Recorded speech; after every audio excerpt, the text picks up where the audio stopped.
Hi, this is Ferry, your data expert. Welcome to SaxSQL.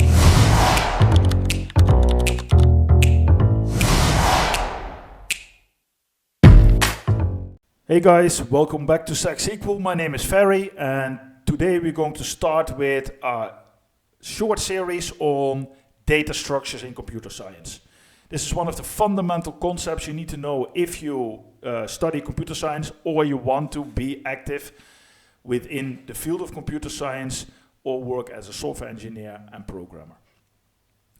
So this series will focus on the main data structures that you can find in the field and is intended to cover the basics, so you have conceptual understanding on what it is, how it works, when to use it, and how to make an informed choice based on the need that you have, and that is related to what your algorithm needs to do in terms of efficiency and the data processing that is taking place in that algorithm. It is important that you have a basic understanding of data types and data structures and some fundamental knowledge of software design and programming, basics of algorithm design before you dive into this series. So this is intended to cover the basics, so I'm not going to elaborate or talk very long. I'm going to use the slides to cover the concepts of, in this case, linked lists, a very important dynamic data structure that is used frequently by computer scientists and related fields. The aim is to keep these videos below 15 minutes, so that will be quite a different approach to other videos in my previous series, like SQL. They are longer and more in-depth. So this will focus on the absolute basics. So let's dive right in. Linked lists.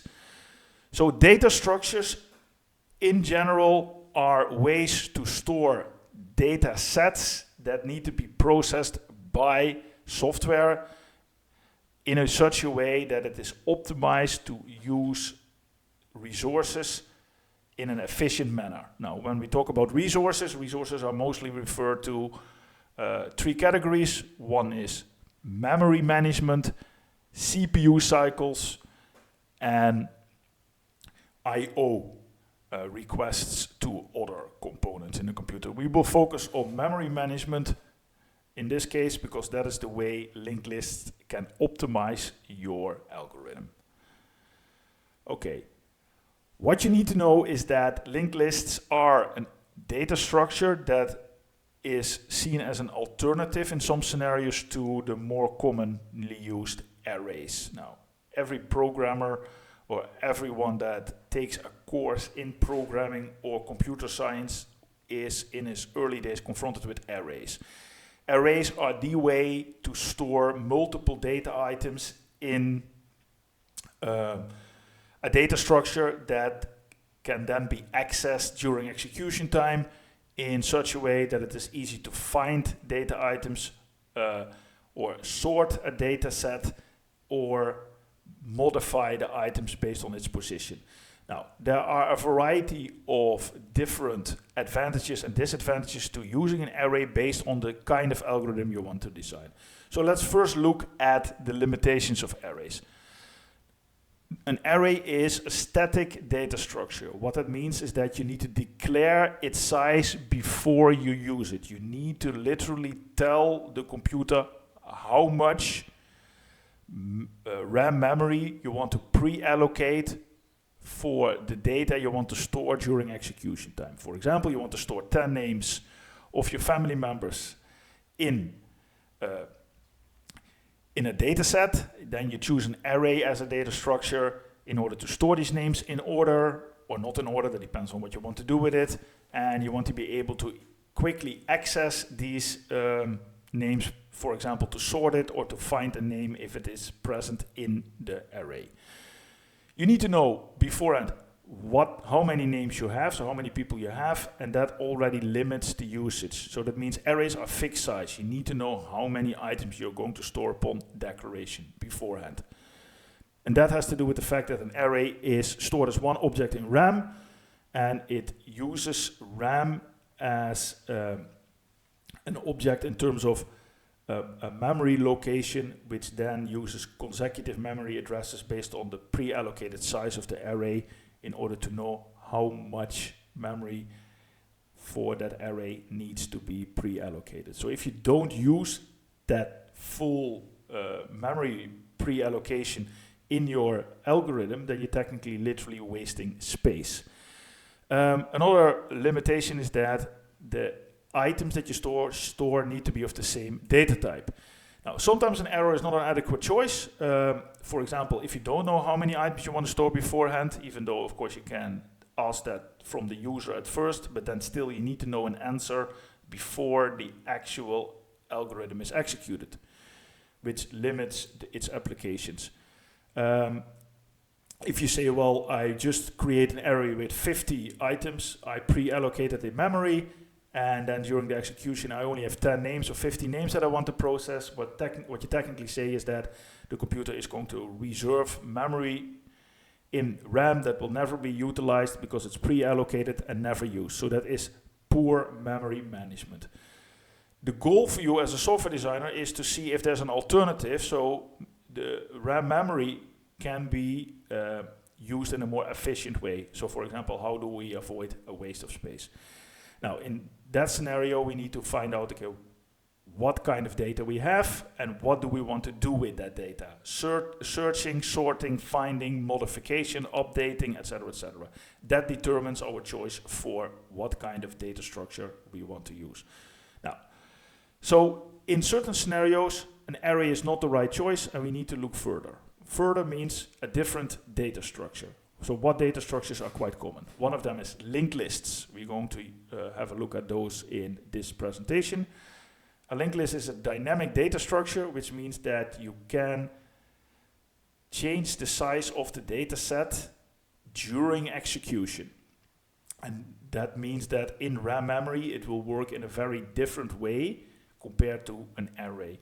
There are alternatives based on what you want to do with the data in an algorithm. Then you can think about things like stacks, queues, and binary search trees. Now, all of them will be discussed in this series, so let's move on. So, in order to present a visual graph, so you have an idea what arrays actually do when you use them in your algorithms, the operating system will allocate a number of consecutive memory addresses that are usually called drawers, where data is stored. Every memory address has a unique location, usually in hexadecimal, and the idea is that if I have a pointer towards the first memory location, then I can find the other data items in the array by following the consecutive memory addresses next to it. You can compare this with booking a hotel. With a bunch of your family members, you reserve 6 rooms and the hotel clerk will reserve all the rooms next to each other on the same floor. So you are in 601, then maybe your parents are in 602 and your niece and nephew are in 603.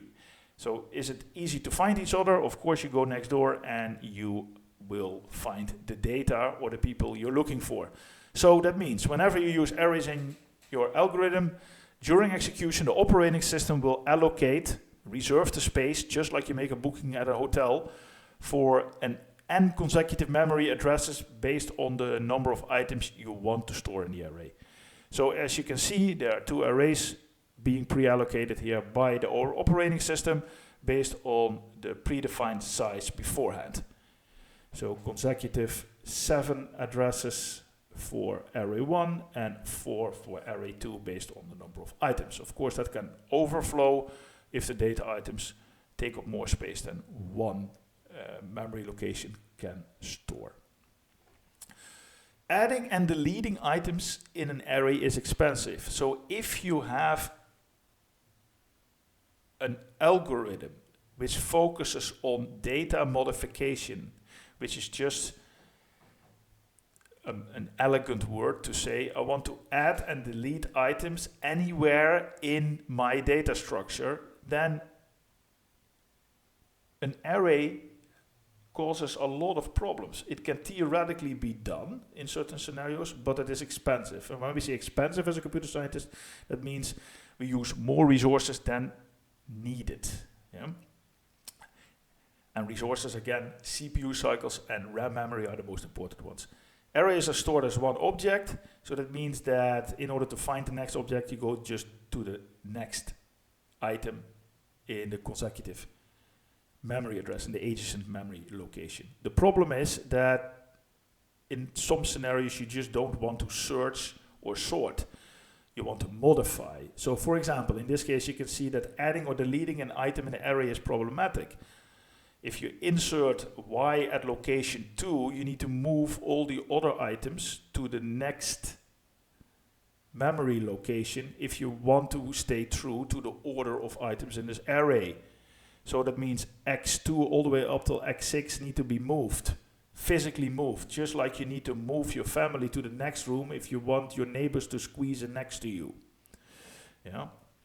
This is very inefficient memory use. So what this means is that arrays are not optimized for data modification. So Tweety here states this problem. I want to design an algorithm with no fixed length arrays and lots of inserts and deletions of items at any place in that data set. So now what? Well, now what, Tweety, is use a linked list. So on the surface, a linked list looks the same as an array. It looks like a way to technically store items in order, which technically just looks like a set of data items that you literally represent as a list next to each other. But there's a very different thing going on under the surface. At memory level, it is stored in a very different way and accessed in a very different manner. So it's still a list of items in a certain order, but the way linked list works at memory level is different and way more efficient if you do not know the number of items while you design your algorithm, which just means it can dynamically grow and shrink during execution time, and adding, deleting, and moving items during execution time often. Yeah. Now, and this is extremely important because a lot of these algorithms focus on data manipulation, right?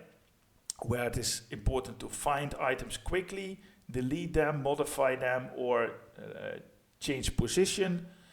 In an array, you need to move items physically around in memory, like we moved x2 to x6 physically to a different memory location.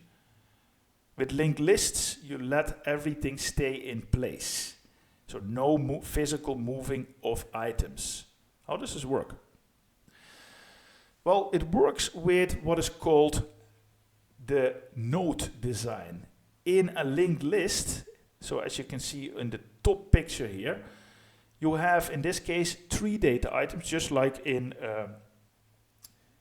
an array. We have the number 1, 2, and 3 as info, or as the data item. Now, in an array that would have been stored next to each other, you have the integer 1 stored in memory address 607. Then in an array, that would automatically mean that the integer 2, the next data item, will be stored in the adjacent memory location, which is 608, and then 3 in 609. Now, RAM stands for Random Access Memory, and in reality, RAM is managed by the operating system, which technically will allocate any empty memory location to any random process at any point in time. The problem is that most data items will therefore be scattered all around RAM, and the goal is, even though I store it in random locations in RAM memory, I still should be able to find these items as part of the same data set, the same data structures. Now, and this works with what is called a pointer or a link. So imagine that the operating system will decide to store the data item 1 in memory location 607. Yeah? But because it's not an array, the data item 2 2 will not be stored in 608 because 608 is a memory location that's already been used by another process. So what the operating system does, it will literally find the next available empty memory location, and it will say, okay, I'm going to store the number 2 there. For example, in memory address 1002, which is very far away from 608. The question then becomes is, okay, how can the operating system find that these elements belong to the same data structure? In this case, a linked list. So element 1 and element 2 are in 2 completely different locations in RAM.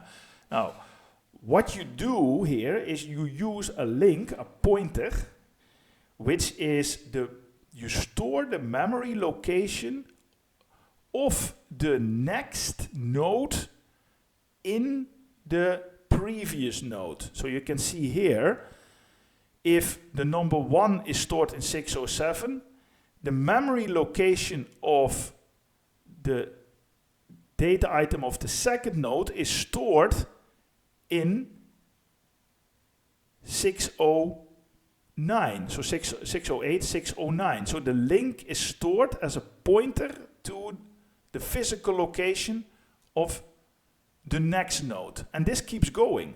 Or you want to find the third node. And to be clear, a node is comprised of the data item and the link or the pointer to the next node. Yeah? So if you say this in a very simple fashion, just imagine RAM as a large cupboard of drawers. This is in drawer 26. Then next to drawer 26, we have drawer 27. We open the drawer, and what kind of information does that drawer 27 contain? It contains the memory location, the number of the drawer where I can find data item 2. So if data item 2 is stored in drawer 1002, then this drawer contains 1002. So the pointer is the memory address of the next node. That's why you see the arrow pointing physically to the location of this node. And this keeps going. Now, of course, the operating system needs to know where the first drawer is located, where the first data item is located. That's called a head pointer. You need to tell me where I can find the first drawer to start the chain, to start the linked list. Once I come to the final node, then there is no link to a next location because there is none. So this is called a nil pointer. It points into nowhere, into the void. Yeah? This is even an easier representation. So these locations are completely random. These memory addresses are completely random. And again, see RAM as a large cupboard with 1 million drawers, and you store these numbers in random drawers. And the question is, how can I find the next drawer based on the previous one? Well, that's storing the number of the drawer of the previous one. Yeah? 17, okay, look at the drawer at a different location and you find number 23, okay? Open the drawer next to 23, find the location of number 55, etc., etc., etc. Now, in this case, it doesn't matter where you store, in what drawer, in what location in RAM you store the data item, you can always follow the pointer to find that location of the previous node. So a node is a pair of 2 data items, one the actual data you want to store, in this case called info, but a data item is, data value is a better word, and the link or the pointer is literally physically the address of where you store where the next data item is stored. Yeah? So a linked list is just a list of items like an array. Every node has the actual data, the item, and the link to the next item, which is once again the physical location, the memory address of that location. This link is the memory address where the next item in the list is stored. The item in the linked list, data and link, is called a node. So it's a combination of the data and the link. A linked list is also called a pointer to memory address where to find the next item. So pointer and link is a similar term. Linked list always has to start a head pointer pointing to the first node, last node pointer to nil. You cannot have a node with only the data item. It needs to have a link, so the last node has a nil pointer. Yeah. The head pointer, you need to have it because otherwise you cannot find the start of the linked list. If you have a large cupboard and you don't know where the first pair of socks is, you just need to randomly guess that. So technically, if you say, well, I have random socks stored in random drawers in this large cupboard, and the locations of all the other socks are within all the drawers, then you still need to have the location of the first pair of socks, head pointer. Now, here you can see a graphical representation where the numbers of the memory locations are added. And once again, see a memory location as a drawer in a cupboard. The number 2 is stored in drawer 2003. Okay, where is the next number stored? Well, we don't know. That's a random number, in this case 2184. So next to this data item, there is a pointer stored in the consecutive drawer, and this stores the value of the location of the next drawer. So look in drawer 2184 to find the next data item. And then look in drawer 3225 to find the next data item. And it keeps going like this. Now, this one is nil because there's no next item. Yeah? In this case, no matter where you store the items, you can always find it. So it's literally random access memory. You can literally tell the operating system, store it wherever you want, as long as you store a pointer with the previous node, so I can know where to find that next one. It's almost like a scavenger hunt, right? With signs where to find the next clue. All right. Okay.